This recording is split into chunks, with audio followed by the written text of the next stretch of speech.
I am extremely excited for this conversation. We're going to cover a lot of ground over the next 90 minutes. I will gently lead us through a story arc that covers 3 of Norman's books, and then we'll have some time for Q&A at the end as well. Norman has written about a wide range of topics, but generally with a through line on how drugs and psychoactive substances have influenced human history and big important events that have often been overlooked by historians and the way that we perceive this, these important parts of history. So I'm very excited to get involved today. First of all, Norman, how are you doing? Welcome. You just arrived, so you're like fresh off a 30-hour flight. Is it working? Yes, it's working. Well, thank you so much for having me here. It's quite amazing. I had only known Patagonia as this kind of literary topos that Bruce Chatwin invented with his book. And now suddenly I am in Patagonia. Yesterday I was in Berlin, and then I spent like 16 hours just plane time. You've all come here, so it's not a big deal. But I'm still, my soul is maybe still somewhere else. I don't know. Let's see. Let's hope that the soul will come also for this talk, because it's all about the soul. Yeah. About my work. It's literature. So I'm very happy actually to be at Edge City and also learn about Edge City. I find it highly fascinating. We just chatted about the idea of the network state, which is also something that I've been fantasizing about the whole time. So I'm very curious about what we're going to speak today.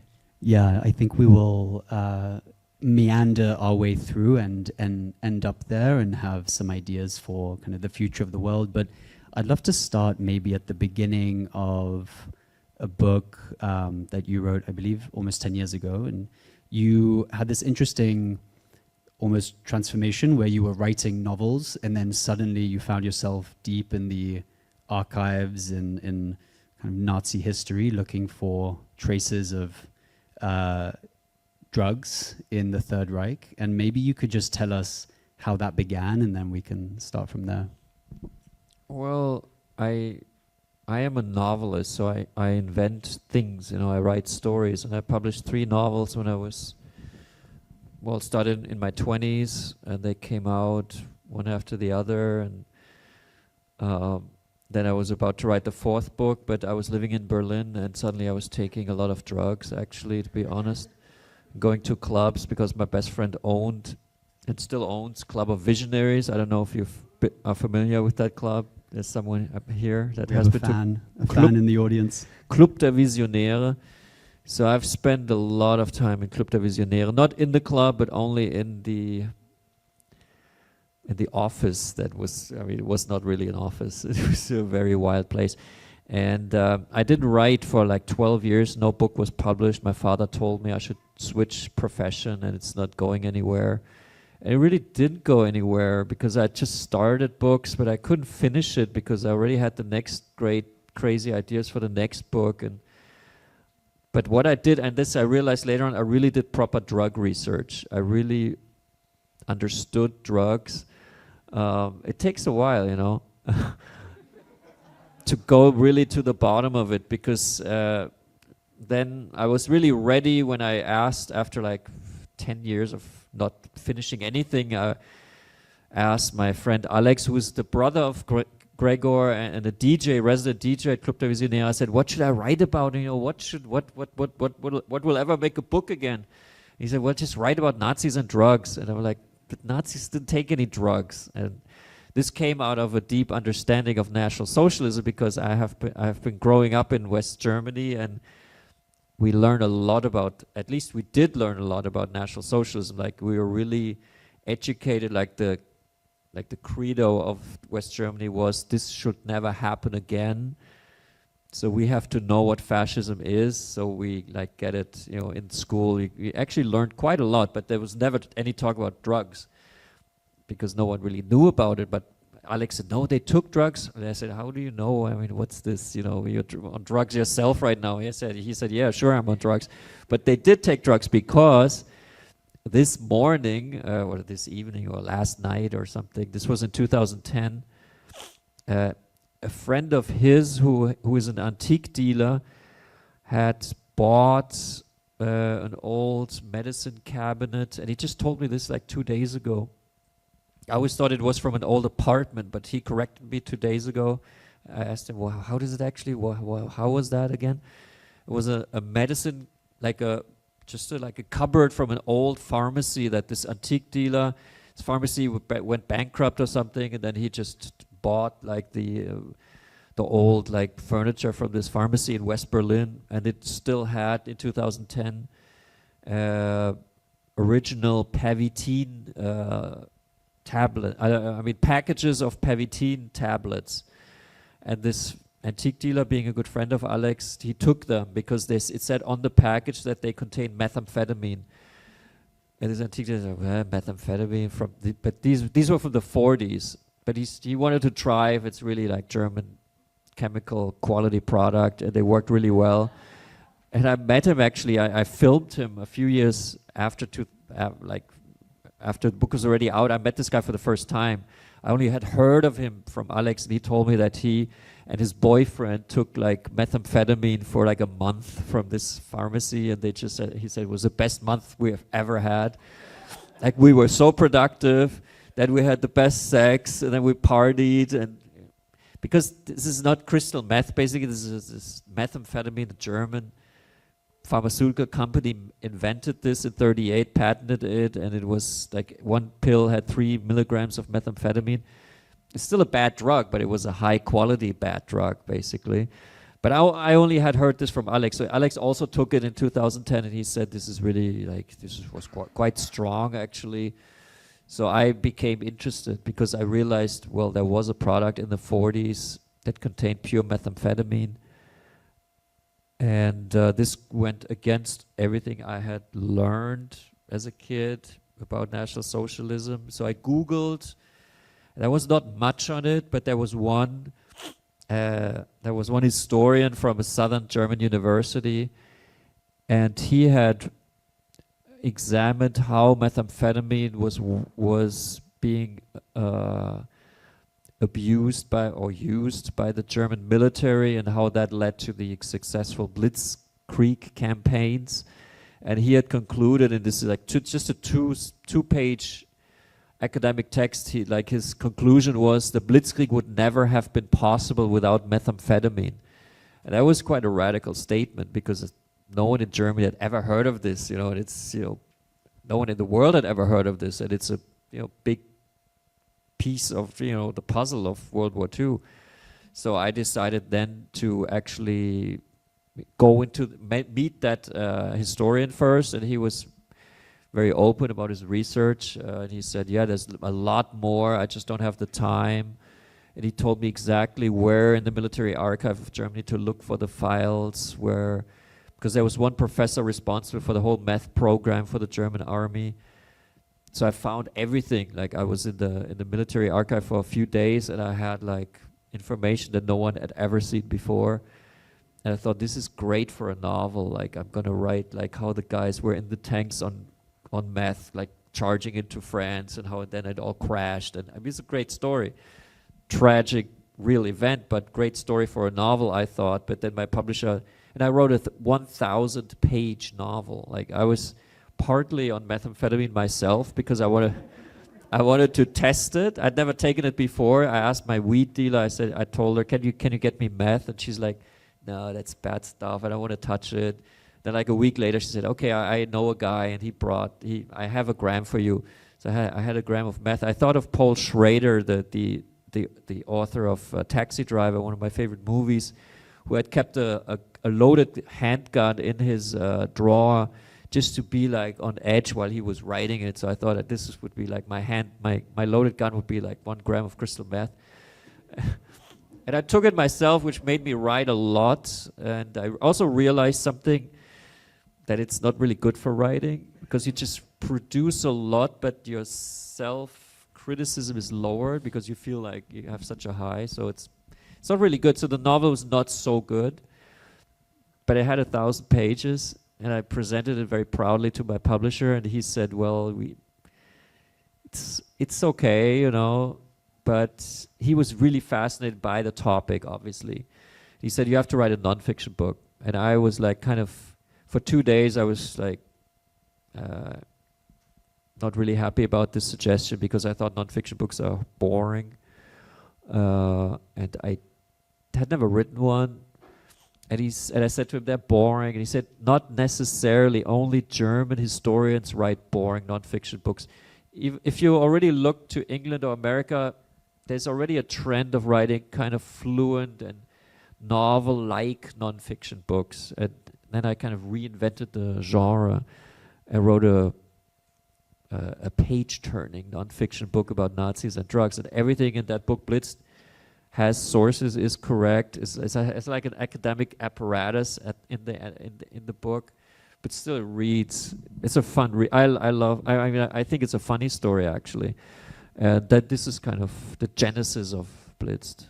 It's not funny, but it is entertaining because it tells a story that we all know, World War II, in a different way, with the same outcome, but still it's told in a different way that makes you actually understand it much better. You're much closer to what actually happened. That was fascinating to me. Yeah, I never planned this, but it just happened.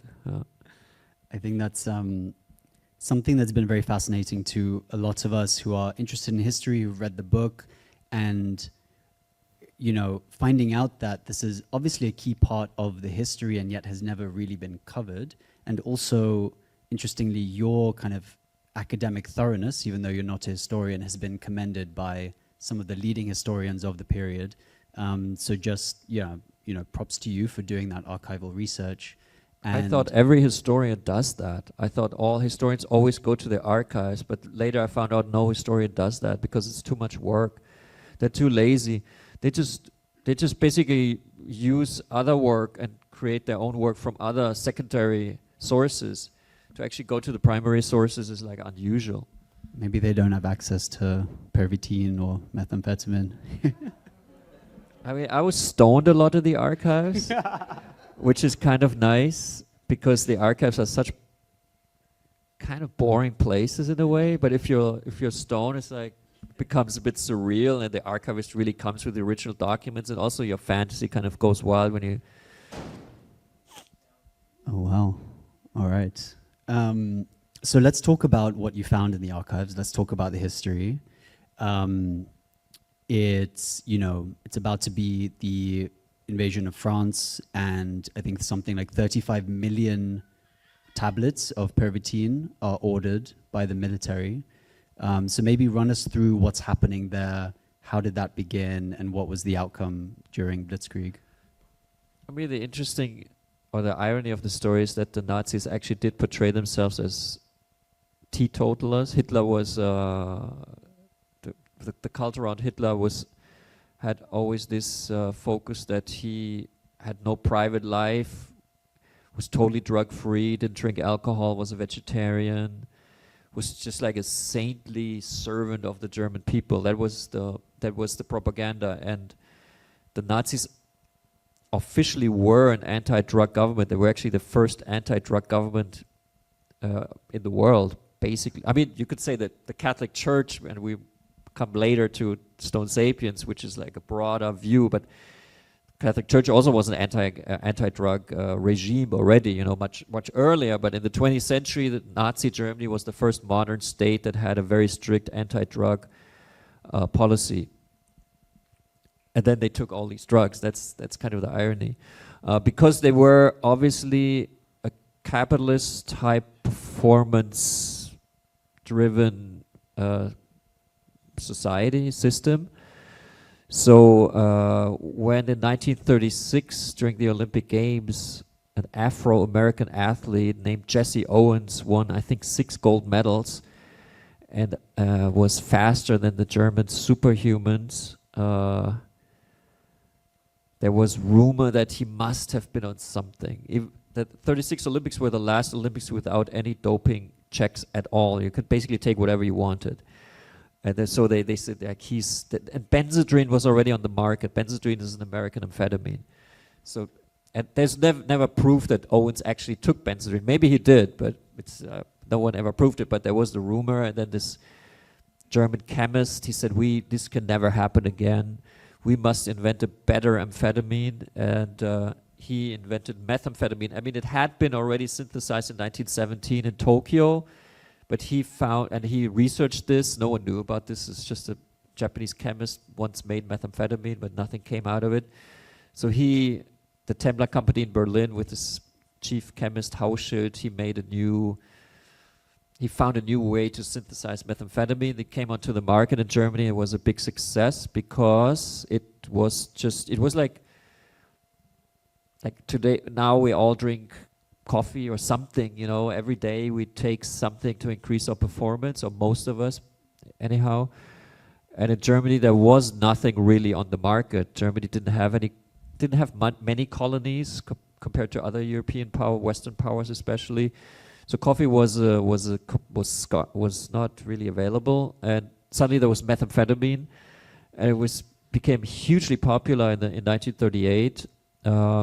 There even came quite quickly a methamphetamine-laced chocolate onto the market, where one little piece had 9 milligrams of methamphetamine, and this was marketed especially for women because the Nazis wanted women to just kind of stay at home, clean the house, and make like all these boring things at home. So at least they had methamphetamine-laced chocolate. There was like posters of this very happy German housewife high on crystal meth, basically cleaning the house really well, I would imagine. While the men, you know, they had fun, you know, going to war on meth, you know. So it was like a real like separation that worked for National Socialism. Because actually then there was one professor responsible for performance enhancement of the Wehrmacht, the German army, and he had taken methamphetamine himself, Pervitin, that was the brand name, and he liked it himself, and then he read the first studies that had been done in German universities, which had come to the conclusion that it lowers your fear level and it decreases your need to sleep. And he thought these two things are perfect for a soldier.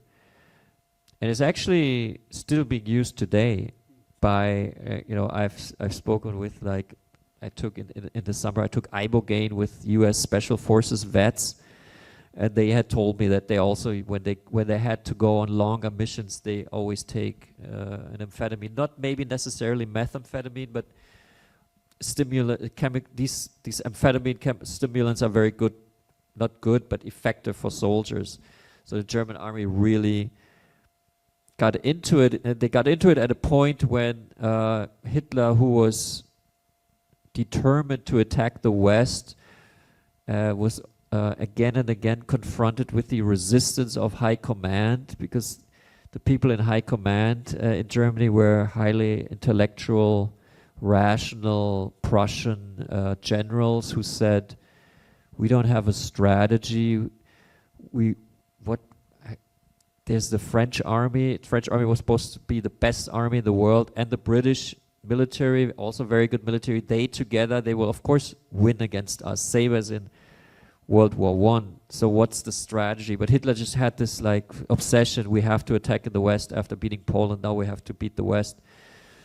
So then there were 3 tank generals who said Germany could go through the Ardennes Mountains, because the French and British troops were in the north of Belgium and in south of France, but not really in the Ardennes Mountains, which is a small mountain region in Belgium, and no one had ever thought of like moving a whole army through this eye of a needle, basically. And then Hitler said, yeah, that's what we have to do. And then they said, the only problem is we have to like march for 3 days and 3 nights without stopping, so they don't come from the north and the south and kind of crush us in the middle.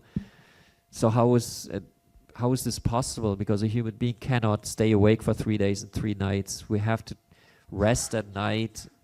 And Hitler just said, no, the German soldier can do anything, never has to rest. I don't have to rest. They don't have to rest, which is bullshit. You know, you have to rest. But then the methamphetamine, then the Ranke, this professor, like when he heard about this problem that was unsolvable, he said, well, now we're going to use this use methamphetamine, and we just gonna make it possible. And so they kind of put everything on the methamphetamine card and ordered 35 million dosages, which were then distributed on May 10th.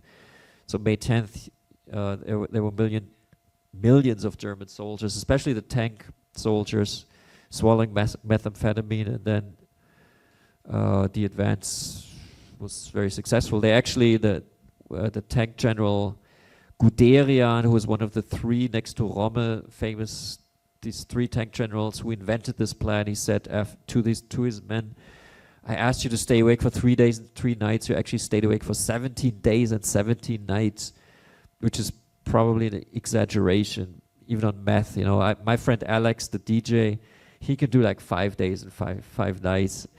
I don't know if 17 is possible, but that's how the Blitzkrieg was basically invented. Or it just happened. It was not really invented, it kind of happened.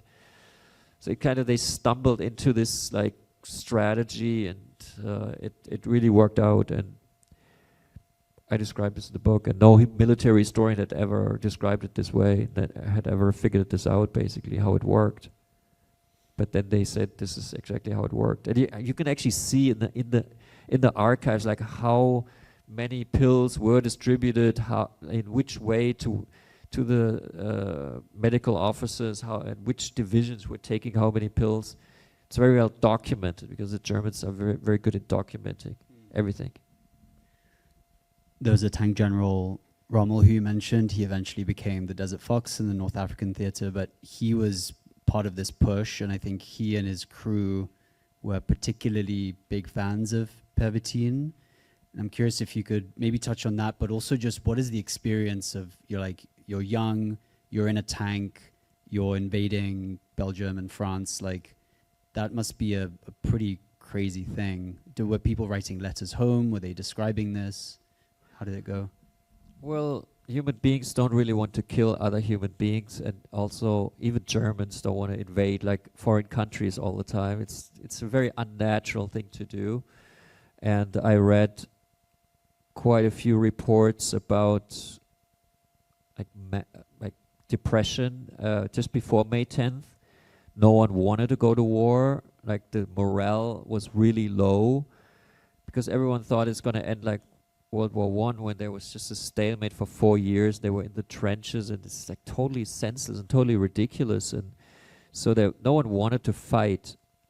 But when the methamphetamine kicked in, and it kicked in, like it was basically like everyone was taking it, and there was this movement of the tanks, and they were going like into enemy territory, and suddenly the mood completely changed, and they became euphoric.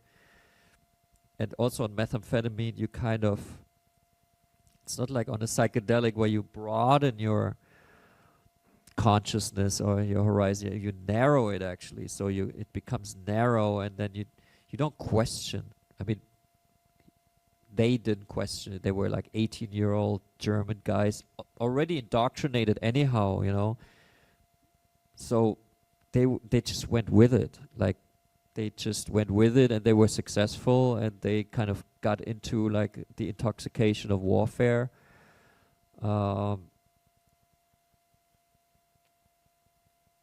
So it really worked, It was a chemical enhancement of the indoctrination, basically. Right, it's like the first drug was the propaganda of National Socialism, and the second was the Pervitin on top of it. Yeah. So let's talk about patient A. I think this is kind of the more surprising thing to many people, and a doctor called Morel, and maybe you can tell that story. I mean, just to round up this story with Rommel, because you mentioned Rommel. Rommel is this famous tank general. I mean, later became famous. He's like a legend in Great Britain, because he was fighting Montgomery in the desert. That's why he's called the Desert Fox in North Africa. And Rommel really liked crystal meth. That's why I call him the Crystal Fox in the book. But you can see with Rommel, when he and his division took crystal meth, and didn't stop at night, they were also, this is what, because the Wehrmacht, the German army, was they thought of themselves as this honorary military apparatus that would you know apply all the rules and be an ethical army. And but when they were on crystal meth charging into France, they started to commit war crimes. Like there's this report about Rommel going through a French village at night where the French army had basically camped, because the French army also had a drug of choice, which was red wine, which had been quite successful for them in World War I. Because red wine does kind of boost your morale or makes you feel better, but only like if you're fighting in the trenches and it's cold and rainy. But if you're like fighting an enemy that's on crystal meth, it doesn't really work because it does make you tired in the evening. So the French guys were sleeping, and then Rommel, like high on crystal meth, charging through and just running over them, and not really even noticing, I guess, that they were like running over sleeping soldiers like on the side of the road.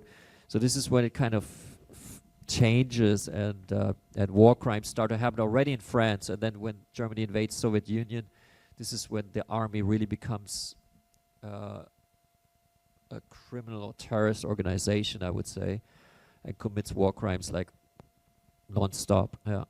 So Hitler himself, when I said to this military historian that I'm also going to examine Hitler, he said, "No, Hitler is just, this is not interesting. This is not real. This is this kind of yellow press. Hitler, why Hitler?" But Hitler was and is really interesting because he's at the head of the state. And when I checked out the records of his doctor at the Federal Archives in Germany, I could see the record of when they were looked at in the last, like, since the war ended, and I had been like third person to look at them.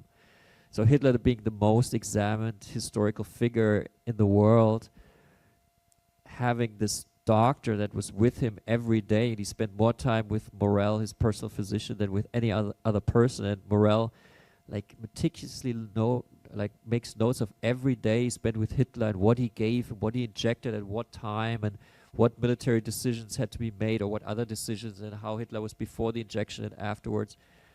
And no one had ever looked at this stuff. That was quite amazing. I was quite happy when I realized that, because I was like, I would like literally a fly on the wall. And I'd never been so interested in Hitler, I guess. You know, it's interesting somehow, but like the first thing I read was a report of the SS describing this kind of overweight doctor, Morel, coming and going with Hitler into this room, closing the door, and then coming back out with a syringe and then washing the syringe in the wash basin of the SS, and like no one knew what he was doing inside. And I became really curious, like, what did he do inside? What drugs did Hitler take? How did that change his behavior, basically, or his strategies? And everything was actually there. Everything was there in these notes, which were kind of hard to read because doctors always have a terrible handwriting. But the archivist gave me like a magnifying glass. And then my drug research from WWII really paid off, because Hitler was taking like stuff that I could only evaluate because I knew drugs, basically. I mean, one of the most interesting substances was Oxycodone, and Oxycodone is now known as Oxycodone. And actually, Oxycodone I didn't know, but Alex, he said, I showed him the copies, the DJ Alex. He said, "What? He took Oxycodone. Are you insane?" I said, "What is Oxycodone?" He said, "Well, that's Oxycodone." And he took 20 milligrams intravenously. That's like the highest high you can imagine. And then you can like tell a story, much better if he like goes into a meeting with his high command, military briefing, and just injects Oxycodone 20 milligrams intravenously before. Then you can understand better why generals were still impressed with his like charisma and his like total conviction that this is gonna go like this way and this way. And so it's quite interesting, actually. Can you describe the feeling, just so people, if they don't have context, like what is Oxycodone, what is Oxycodone? Well, Oxycodone is the opioid that created the opioid crisis in the United States. It's a painkiller, but if you just take the pill, it's just kind of numbs you, and you kind of have a warm feeling, I guess, and you're not really concerned with anything anymore, with any problem. But if you that's why some people crush the pills and sniff them, or like the hardest, the strongest effects, obviously, when you inject it, when you inject oxycodone, then you have a really euphoric making high that also gives you mental clarity. So it's not like you're not drowsy in any way. You're like really like, you feel like, I've never taken it, but Alex described it to me, and Morel described how Hitler was feeling. You basically feel like on top of the world, and you're really, this is how you're supposed to feel. Like it gives you a high that I guess Hitler really appreciated, because he became a junkie. He used it every second day after a while, and really could, in a way, project that charisma that he originally had, but kind of lost when all the battles were lost. So then he started using this chemically, this artificial charisma. That's how he used it, like a pharmacological weapon to boost himself. Is it true, am I remembering correctly, that the reason that he started taking Oikodal was that there was like a particular trigger moment where I think Mussolini was trying to leave the war and he knew he had to convince him and he didn't want to go, and then the doctor was like, here, try this?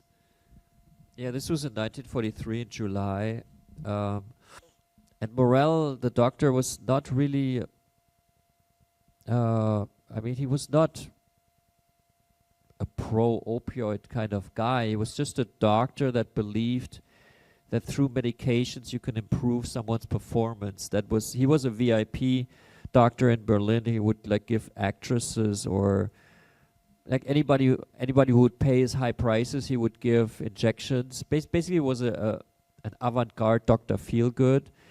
And he had given Hitler mostly vitamins until 41. And at 41, he started giving opioids once in a while. Hitler had the flu in 41 during a very intense time in the Russian campaign. So Hitler wanted more than vitamins, and he received an opioid for the first time, which made him able to go into the briefing and make the decision. And then in 43, Mussolini, the Italian dictator, basically had enough of the war and wanted to leave, and so they had like a crucial meeting between the two dictators, and Hitler was kind of upset and depressed that he didn't want to go into the meeting, because Hitler was also like avoiding. He also liked to like stay home and basically do nothing and kind of talk about philosophy and architecture, but now he had to really like convince Mussolini that he would stay, and this is all very important. So he asked Morel again to give him something very strong this time, and Morel gave him this Oikodal, this oxycodone, and Hitler liked it so much that on the way to the plane he already asked for the second dose. He got addicted to stuff quite quickly. And from that moment on, he was a big Oikodal fan. But Oikodal really was a drug back in the days that was used by many doctors, especially, who had access to it and who knew the effects. So it was also like writers would take Oikodal. Apparently, it was a very pleasant high. It's just the only problem with Oikodal is it makes you addictive, obviously, because it's an opioid. How did that meeting go with Mussolini? Well, there are like a few reports, and they all say that Hitler was so high on this Oikodal that he spoke basically non-stop for like 3 hours, and Mussolini was not able to even like say that he was like considering to leave the war effort, to leave the axis of evil. So Hitler was really kind of riding the high and speaking non-stop, and then Mussolini just never had the chance to actually make his arguments. And Italy stayed until another year or 2 years until they finally left the war. Morel in the evening wrote in his notebook, "I think I made history today." No way. Yeah. Wow. It's so crazy that you got to see these notebooks like day by day as it's happening. It seems like, so there's this film Downfall and kind of like the last, I guess, few months or the last like end of the war, and you see Hitler like really in like a terrible state. And so it seems like he really degenerated over the last couple of years at least. Do you think the drugs were parts of that? And that's kind of why this is such an important part of the history, right? To actually understand the decisions that were being made whilst under the influence or whilst in this like addictive state. Well, next to all the vitamins and the opioids, there was another form of drugs that Hitler really liked, and that those were hormone cocktails that were made from slaughtered animals. And when Germany had occupied the Ukraine, Morel had the monopoly on all the organs of all the slaughtered animals in the Ukraine. They were all shipped to his pharmaceutical company, and there he made like, he experimented with like pig's liver extracts and like weird like glands from sheep that he turned into medicines that were supposed to boost your energy level. And Hitler was very happy to play like the guinea pig basically for Morel, because these medicines could not be brought onto the market because it was a war economy. So Hitler said, I'm going to test them all myself, and then if I like them, they can be brought onto the market. And he basically ruined his health with these hormone concoctions because they're quite dangerous, and they were also fabricated under dubious hygienic conditions. I mean, it's really quite weird, actually. I mean, the weirdness of National Socialism, you could kind of see the absurdity and the perversity, like, just in Hitler's drug taking.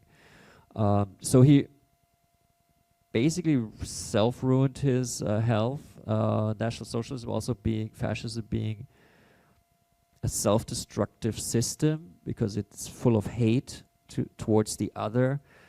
So that hate, you know, why do you hate the other? Because you basically hate yourself. I mean, National Socialism was a self-destructive movement. So Hitler was also a self-destructive person. So Morel and Hitler, they were kind of teaming up to, I mean, Morel later on had like, he was like afraid that like Nazis would kill him because he basically ruined Hitler without wanting to do that. But Hitler kind of demanded more and more drugs and more was like, wanted to experiment and wanted to test out more and more different stuff. So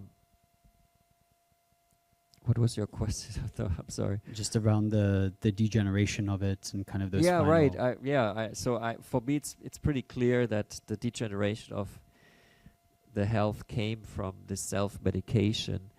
And this movie, The Downfall, I don't know if you know this movie. It's not bad, but it doesn't discuss the drugs at all, so it kind of misses the point. Because no historian actually has an explanation for why did this somewhat healthy person suddenly become a very, very unhealthy, like a wreck. You know, Hitler in the end was like a wreck. He's like shaking and talking nonsense, basically. And this has a lot to do with drugs, and then also with opioid withdrawal. Because when he goes to the bunker in 1945, there's no more opioid available because the British bombing raids had also destroyed the Merck company who was producing the Oxycodone. And apparently there's like an entry in Morel's diary in like February 1945 and he really was a very heavy man, and he describes how he's like riding on a motorcycle through bombed out Berlin, going from pharmacy to pharmacy, trying to find opioids for Hitler. So this is a Hollywood-esque scene, I would say, and he couldn't find it anymore. So Hitler really becomes kind of has cold turkey and kind of he loses World War II and he withdraws from opioids. So he really felt like shit, basically, which is poetic justice, I guess. I'm very fascinated in this part of history, and I feel like I could talk to you about this for hours, but I do want to keep moving and make our way to Tripped, the second book that we'll talk about today. This has quite a different, almost more emotional core. It feels like it it started with your mother in some sense, and I'm curious how you started to think about LSD in this context, if you're open to sharing. Sure. I mean, it kind of started still with researching Blitzed, because I was at one point in the archives of the former concentration camp of Dachau, and the archivist there told me that the SS had done experiments with psychedelics, which is something that I'd never heard before, that the Nazis were interested in psychedelics. But he said most of the SS reports had been taken by the US military when they liberated Dachau.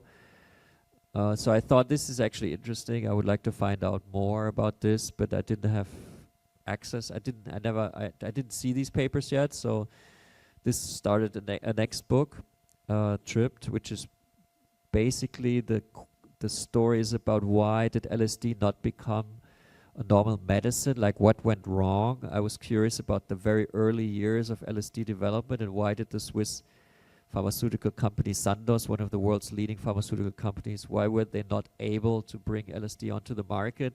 And I kind of suspected, or I hoped, that this was somehow linked to the SS experiments with psychedelics at Dachau, but I didn't have the link yet.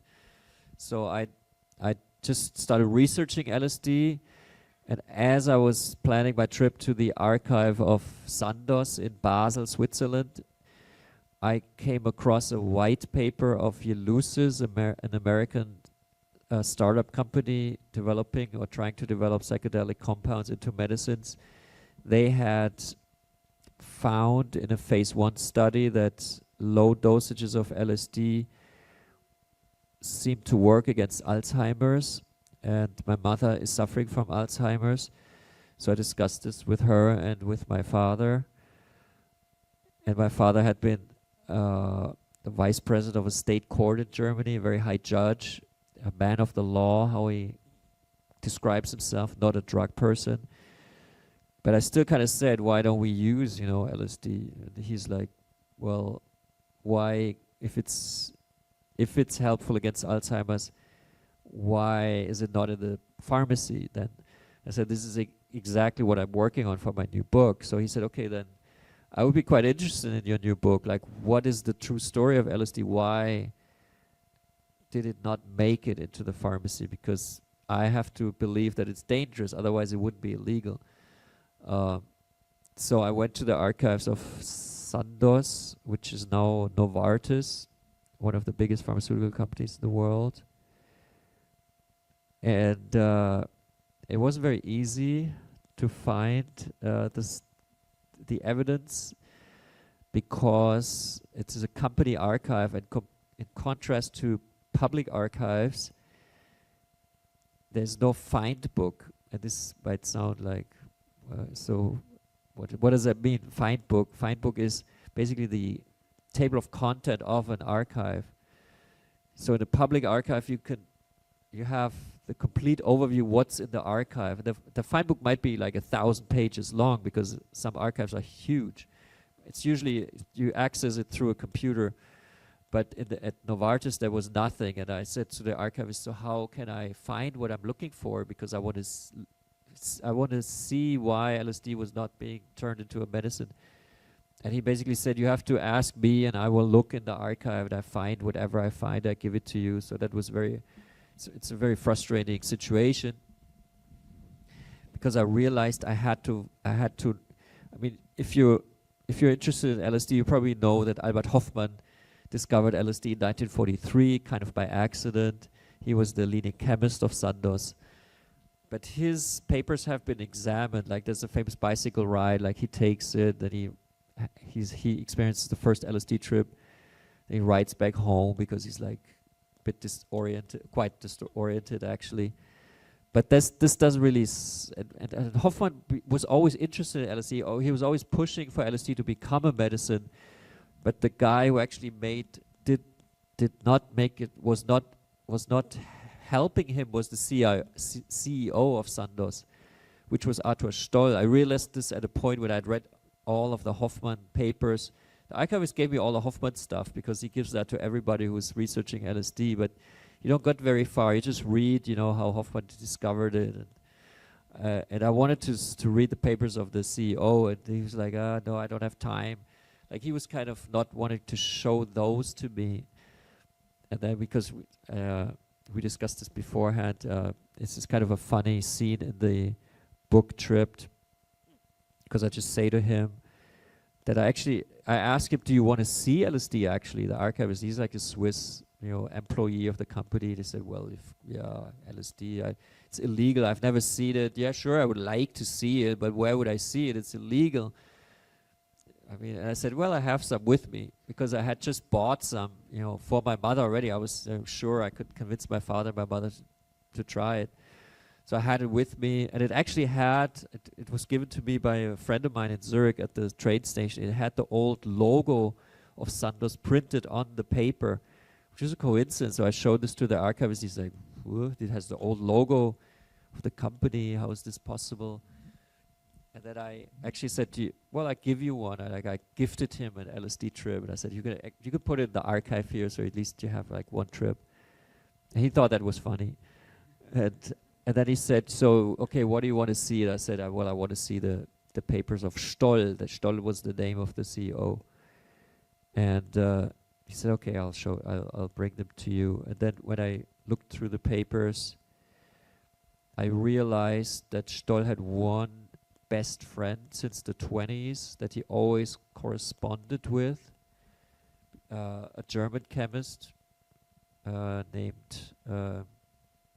Richard Kuhn. They had the same mentor, Jewish-German biochemist named Willstätter, who had received a Nobel Prize, I think in 1914 or something like that. And so they had been like the two main students of this guy, and they had always shared their research for decades. And then when Stoll Hoffmann discovered the LSD in 1943. Also, I saw the letters, like he wrote to Kuhn. We found like this stuff. We don't know what it is, but it works so powerfully on the mind. What do you think about it? And the interesting thing is that Kuhn at the time was the leading chemist of Hitler.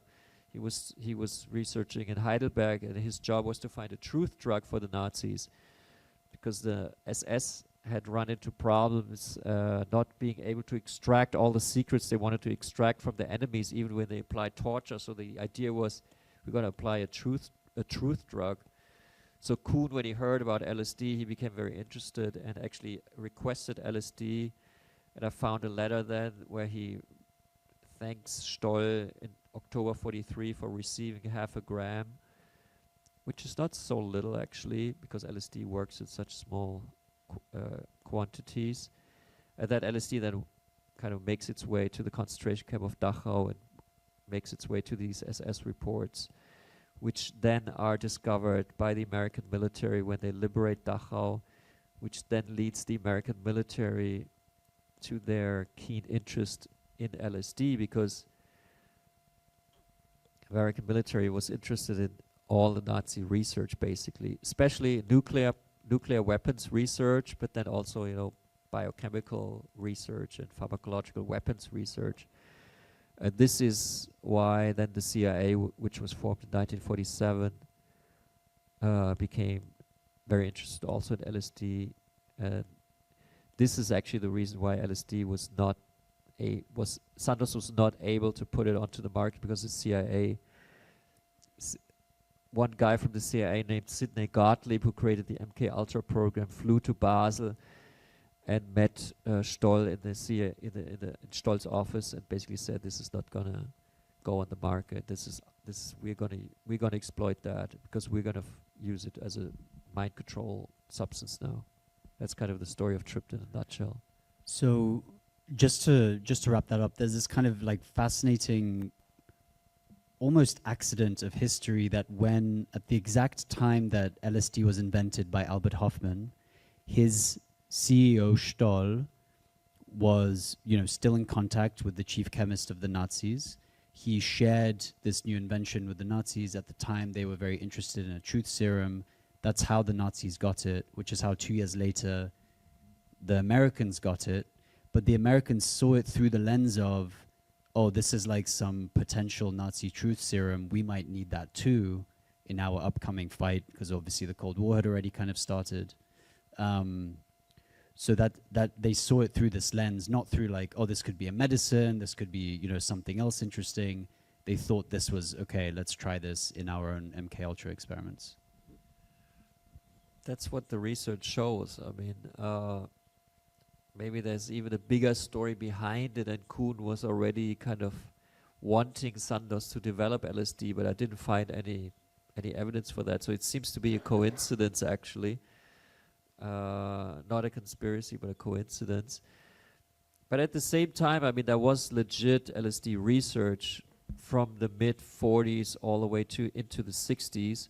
So there was at the one on the right side, there was the mind control research done by the CIA, also using American universities to do LSD research at research institutes, which the CIA funded through foundations. So the research institutes that were doing LSD work often didn't know where the money was coming from, because drug experiments are always costly because you have to pay the participants.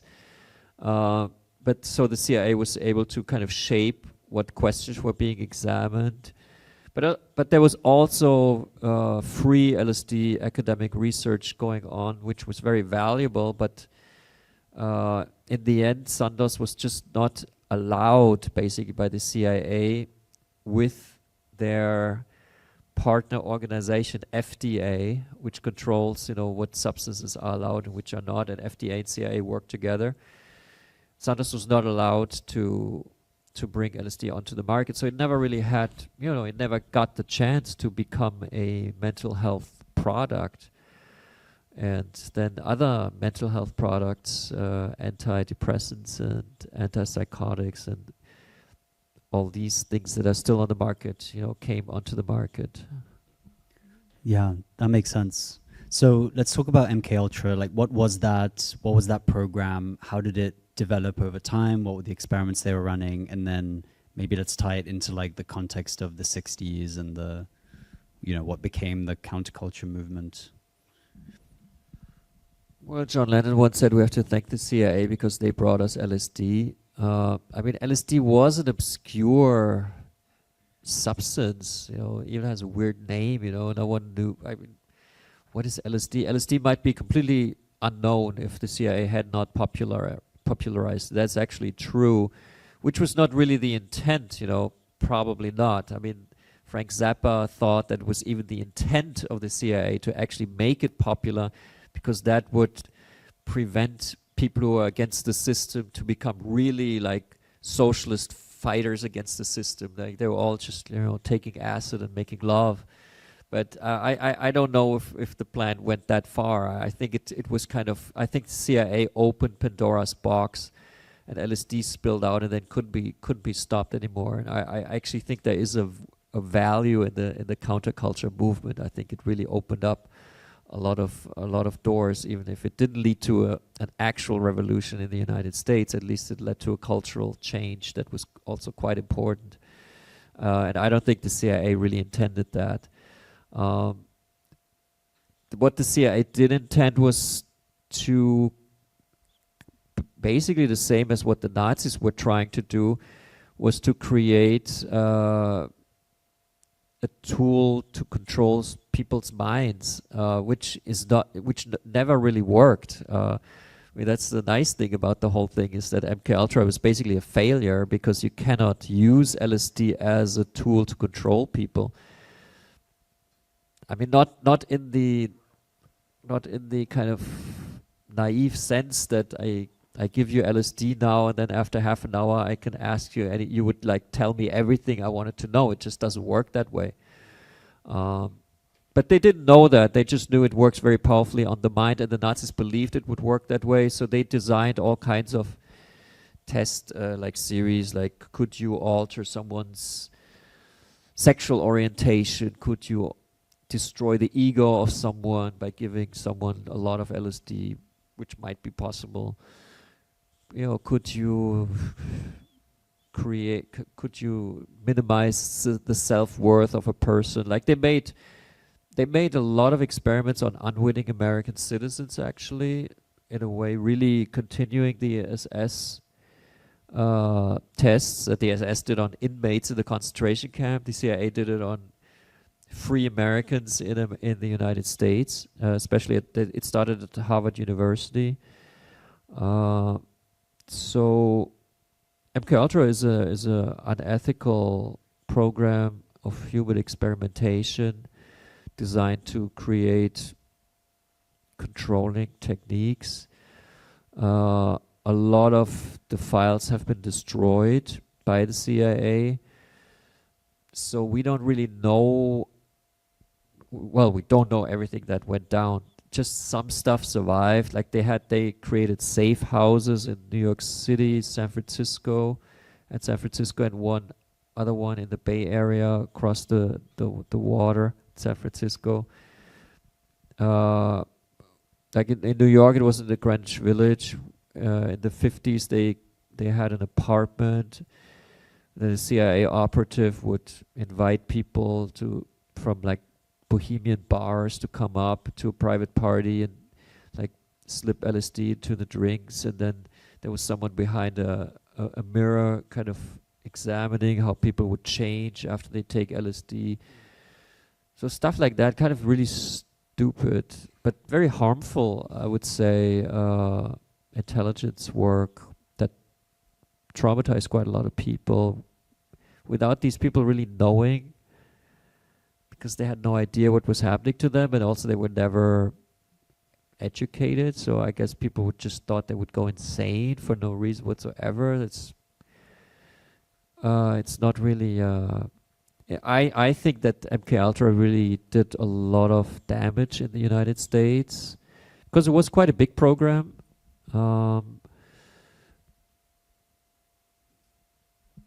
My book, my book is not focused on MK Ultra. I'm not really an MK Ultra specialist. I think MK Ultra is a really difficult thing to understand, especially because a lot of files have been destroyed.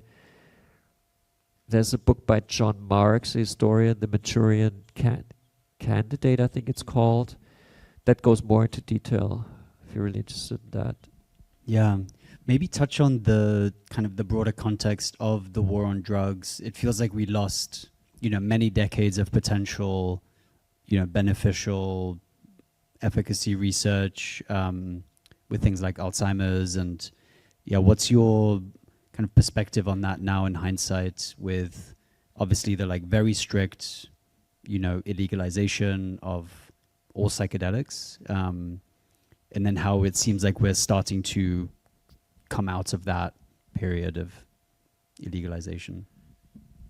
Well, I think the war on drugs is really, like I mentioned it before, a very old problem that we have as human beings.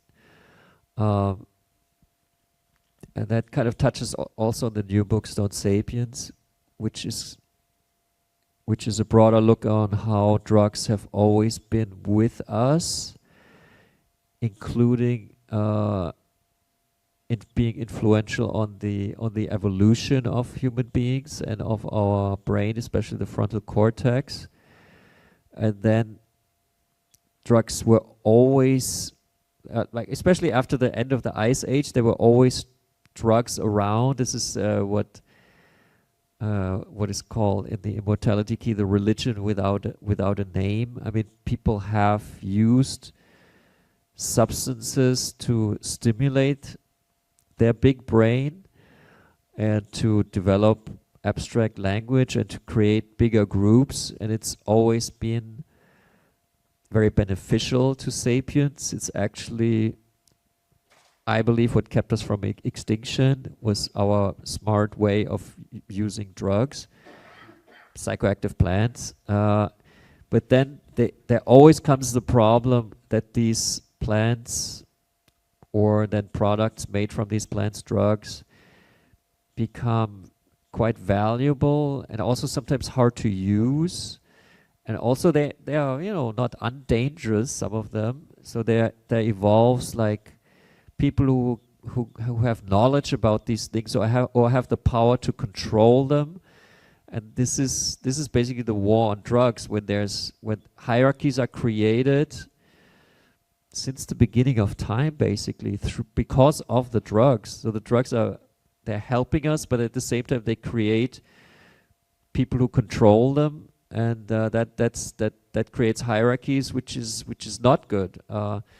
So and the war on drugs is just one example, like our current example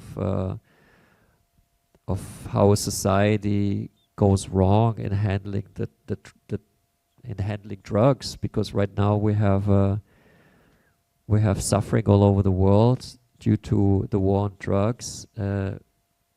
Thousands of people are in prison. Whole economies of developing countries are crippled because their most valuable commodities are illegal, and therefore drug cartels come up, and it destabilizes countries, especially here in Latin America.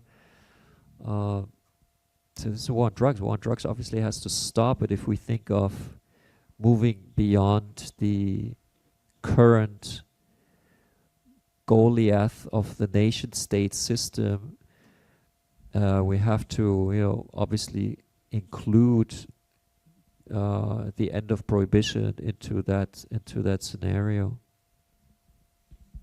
Yeah. So let's move on to Stone Sapiens. So this is an unreleased book so far. It's a current project that you're researching and writing, which I'm very excited about. It's also the name of your Substack, which is great. Folks should subscribe.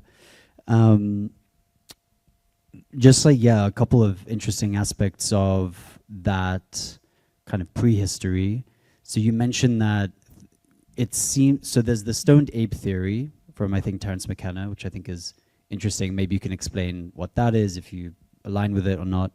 And then there's things like, you feel like psychoactive substances might have given us an edge over other species of, Homo or Neanderthals and things like that. Well, like, what were those substances? What might have we been taking? What grew in those regions? And what ideas do we have around that? Well, I think very interesting is the time between 300 and 200,000 years ago. The first sapiens skull that has been found so far is about 300,000 years old, and it's from Morocco, and it doesn't have a frontal cortex yet. And then the next skull is about 100,000 years older, and it was found in East Africa, and it does have a frontal cortex yet. So in those 100,000 years, there was a dramatic change in our brain, and I find it interesting to speculate, because there's no sources really, what could have ignited this change. And the world in sapiens was living in Africa at the time, and it was the Ice Age, which for Africa meant that it was very dry. It wasn't as cold, obviously, as in Europe, but it was not very... The habitats where people could live were quite limited, and mostly life was possible in the West and Central African rainforest, which was already there. It's still the same rainforest. It was a little bit smaller during the worst times of drought, but it was still a place of life and where people could actually live, and they did live there. And during those 100,000 years, sapiens was reduced at times to a very small population size. Sometimes there were not more than a few thousand individuals, and they were all basically living in the rainforest for a very long time. And does any one of you know what was growing in that West and Central African rainforest about 250,000 years ago? Well, this is what McKenna says, that we all took psilocybin mushrooms that made our brain grow, but I don't think it's true. I don't think that neuroscience shows that mushrooms actually promote the growth of brain matter, but there is one psychedelic compound, and I believe it's the only one so far that has been found to have these qualities that actually promotes the growth of brain matter, and that is Iboga, and that is exactly the West and Central African plant that grows in that rainforest, and that actually has been growing there for about 60 million years. So the Ice Age did not discontinue the growth of Iboga, and the Iboga cult in Gabon is still today is a national religion. So it goes back like a long time. They say it goes back for thousands of years. I think it goes back for longer. So I'm kind of convinced that Iboga actually made our frontal cortex grow. And I discussed this with an evolutionary biologist for Stone Sapiens, and we kind of looked at the population size and the times, and he had never heard of it before, but he agreed that this was the most probable candidate if we believe in the stoned ape theory.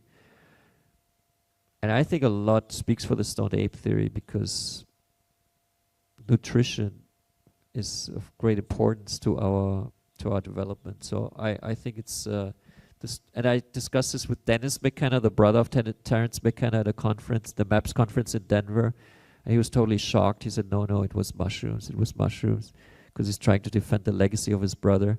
But I'm pretty sure it was Ibogaine.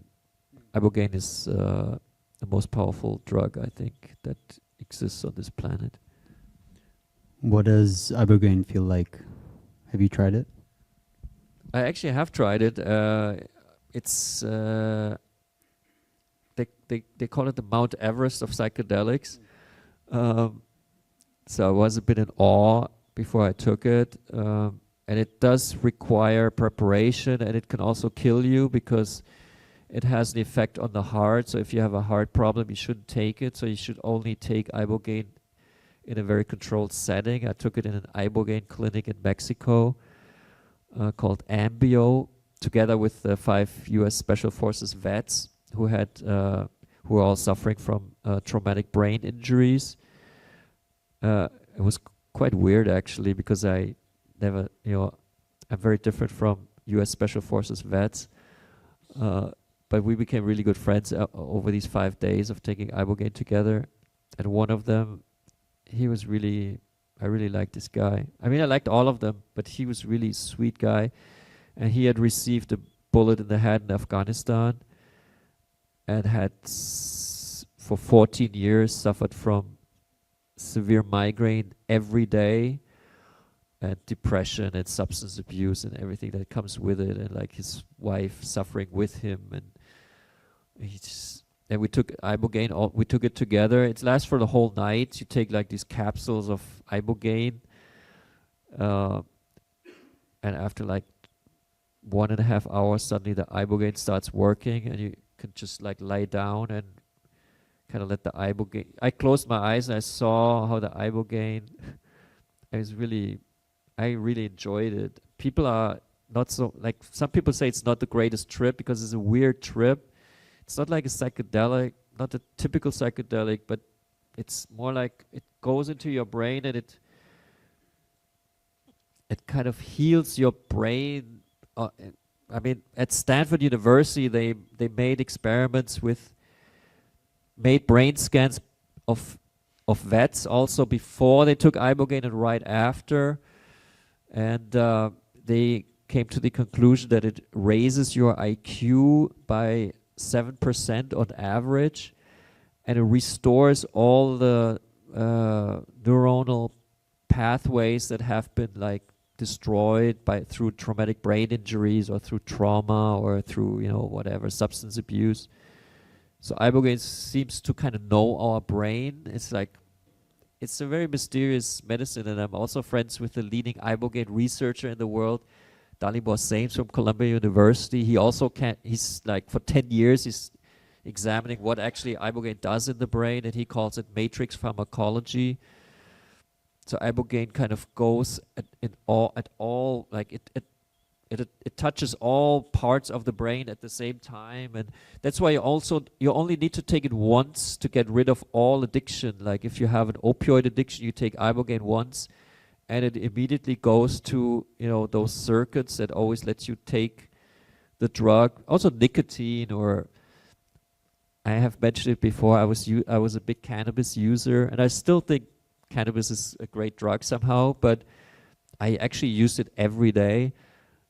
Also for writing, and I write very well on cannabis, but after I took Ibogaine in summer, I don't even think about it anymore. Like, because that kind of, I'm sitting at the desk, I have to write something creative. Of course, I'm going to smoke some weed. I'm going to be more creative. Like that loop is like completely gone. So Ibogaine kind of puts your brain, like resets your brain. It's interesting. I mean, you should do more research on it if you're really interested. It's still like the research is happening right now. I mean, the state of Texas just allocated $50 million to Ibogaine research, especially tailored for vets, because vets are such a big story in the U.S. To come back to Mark, the guy with the bullet in the head from Afghanistan.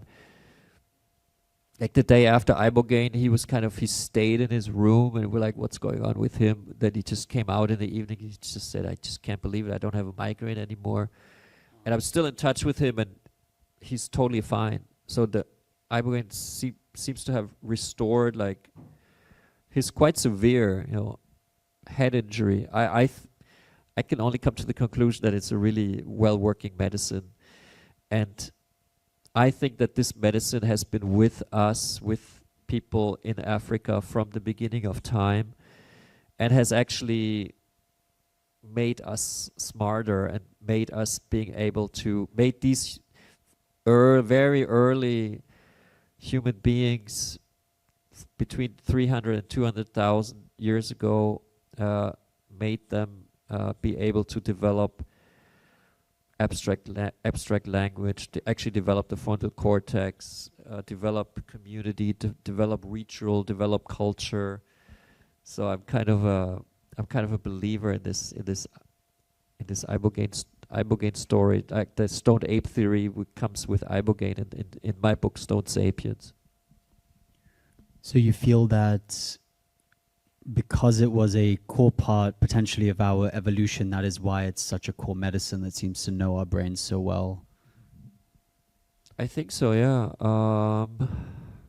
And Dalibor Sames, the professor, he's convinced that this matrix pharmacology, that like what the molecule does, it's hard for me to get my head around, but I find it interesting. Like he believes in the Ibogaine intelligence. Like he thinks that the intelligence in that plant molecule will become more and more known to us, and will also help us with like in computer networks, and like he believes that actually the II will help us in our future evolution, because it already helped us in the evolution already. So I think Ibogaine is quite interesting, and we just understand very little of it at the moment, even though there's a lot of research on it. And we understand more. I mean, we already understand a lot, but it's a vast field. This plant seems to be really an interesting field of research. It's fascinating, yeah. Wow, I mean, on the note of our cultures and norms and rituals, you've spoken about how psychedelics might have had something to do with the development of religion, and, that set of ideas and cultures. And I'm curious if you can touch on that a little bit. So maybe fast forward from the prehistory now into kind of more modern history. What are some of the ideas you're thinking about there? Say that again, please. Sorry. So how have psychedelics influenced the development of religion, let's say more in the last 5,000 years? Well, that's like 200 pages of my book. And maybe what about Moses, for example? Moses. Well, one chapter is called Moses' Trip. There has been it's it's interesting, like wherever you look in human history, there is something with drugs that's of major importance. There's no like sober phase of history, or there's no like, my book is a lot about colonialism, for example, and colonialism, what the British Empire did in America, or what the Spanish did in America, or also what they did in China and Indochina has a lot to do with opium, obviously the most expensive colonial product. So wherever you look, a drug played a role. So I thought it was also kind of interesting when I heard about the studies done by an Israeli researcher about Moses. Moses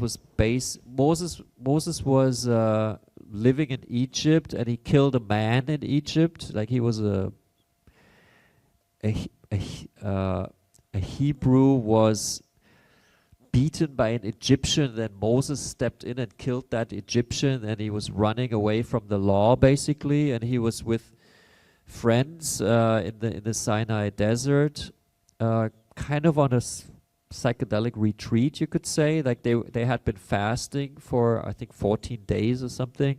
This is all like noted in the Bible and described quite, or in other texts around the Bible.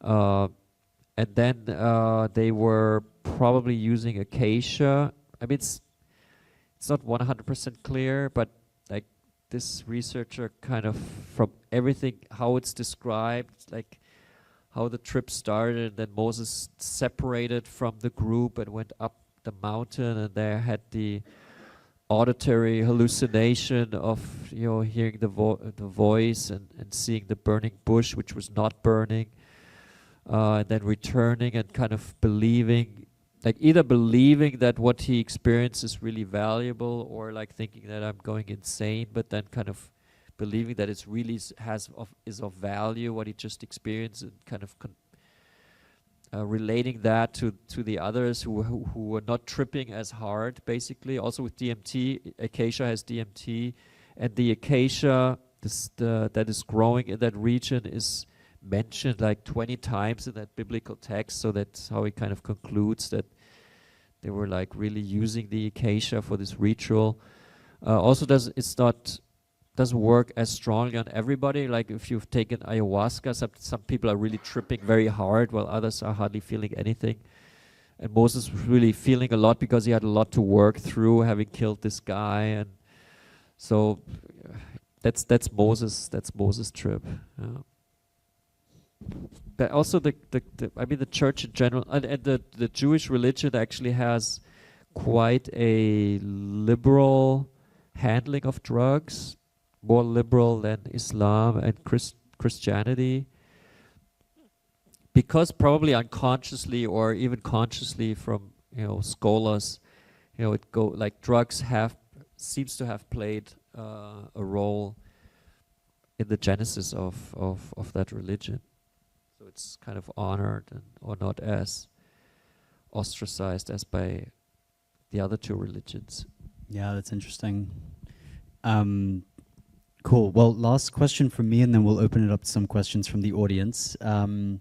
You've talked about how, you know, we're living through essentially a global crisis, and we don't really have global solutions or global narratives. I'm curious, what are your thoughts on that? How do you conceive of that set of problems? And then how do you feel like, or do you feel like psychedelics could help us in that, in the kind of the perspective shift that we need to have? I mean, I think that we are moving towards a planetary society, and in Stone Sapiens I examined egalitarian systems that have been with us actually for quite a long time. The English philosopher Hobbes wanted us to believe that if we don't have rulers, we're just gonna, slaughter ourselves basically, but it's not really true. Humans are quite good at organizing themselves in a non-violent and egalitarian fashion, and they have done that for millennia. the first kings are actually quite, it's quite recent that we have these strong hierarchies. And we can also see in history, especially between end of Ice Age and about 5,000 years ago, so in those 6,000 years, that when hierarchies formed, they were often, humans just left it, like they didn't like it. Like there were quite successful cities where people were living, everyone was sort of equal, the houses had the equal size, and then as soon as it started that some people acquired more wealth and created bigger structures, then the others kind of lost interest and moved away, like created a new village, and cities were actually abandoned because people just didn't like it anymore. Because a lot of people don't like it if other people give them orders or have like more. It's just not nice. So I think the real challenge now is to understand that we actually are capable of organizing ourselves differently, and then how do we get to that point again? Because right now we live in a nation-state dominated world, which creates a lot of problems. I think a lot more problems than it creates good things or solutions. We talked about this before. Nation states are also important because they give us identity. So they're not going to disappear. They probably shouldn't disappear. Just like we all come from certain regions, or we have family structures or regional structures, cultural structures. So I think that's quite valuable. But I think the over-importance of nation states that they have right now must be overcome. That's why structures like Edge City, I think, are actually quite important, and I'm quite happy to be part of it and learn more about it. And we need a lot more of these structures. And I do think that psychedelic freedom must be part of it. I mean, right now there's the nation state saying, I'm gonna put a chemical wall in your brain. You can go this far, but you cannot, do this to your brain. You cannot expand your consciousness like you want. It's just doesn't make sense, It is not. I mean, if a substance is like, the nation state has to protect us. Obviously, it protects us by like telling us we have to wear a seatbelt in the car, and it probably makes sense. No one actually says, this is like I want to have the right to wear no seatbelt. I mean, you can, but it's not such a big deal. It kind of makes sense in a way. But it just certainly doesn't make sense that we cannot use, for example, LSD or DMT or mushrooms or Iboga. It would be great, if there were like Iboga ritual centers everywhere and we could actually understand this technology. And so this is where we have to go. So I think psychedelic freedom at the end of prohibition is part of the new paradigm that we're moving into. And I just hope that we will still experience it, because the nation state is quite stubborn and has a lot of power. But I think they will become less and less attractive, and then less and less attention will be given to them. And so they will kind of, as you said before, become the IBM. The IBM of the future will be like the nation states. They're still around, but they're not so important anymore. That's my hope, actually. Yeah, I think there are many folks who agree with that here. Well, and just to conclude, I think that's why the book's called Stone Sapiens. I think we are actually all stone sapiens. I mean, we wouldn't be here without drugs. So if we understand, I write the book also to create a planetary narrative, because we don't have a lot of very large narratives. We have smaller narrative. I mean, you're creating a large narrative, but that is really important. So I'm also working in that field, and the book will finish with a Stone Sapiens manifesto that kind of tries to bridge the gap between humans that have kind of drifted apart in the last couple of millennia. Try to create a sense of that we actually are one species, and that we should act accordingly. Yeah, very well said. Well, I think that's a wonderful place to end it. Thank you so much, Norman. This has been, yeah, it's been absolutely fascinating, and I'm excited to welcome you to future Edges as well. I'd love to come. Yeah, Thank you. amazing. All right, thank you. Thanks Thank so you much. guys for joining.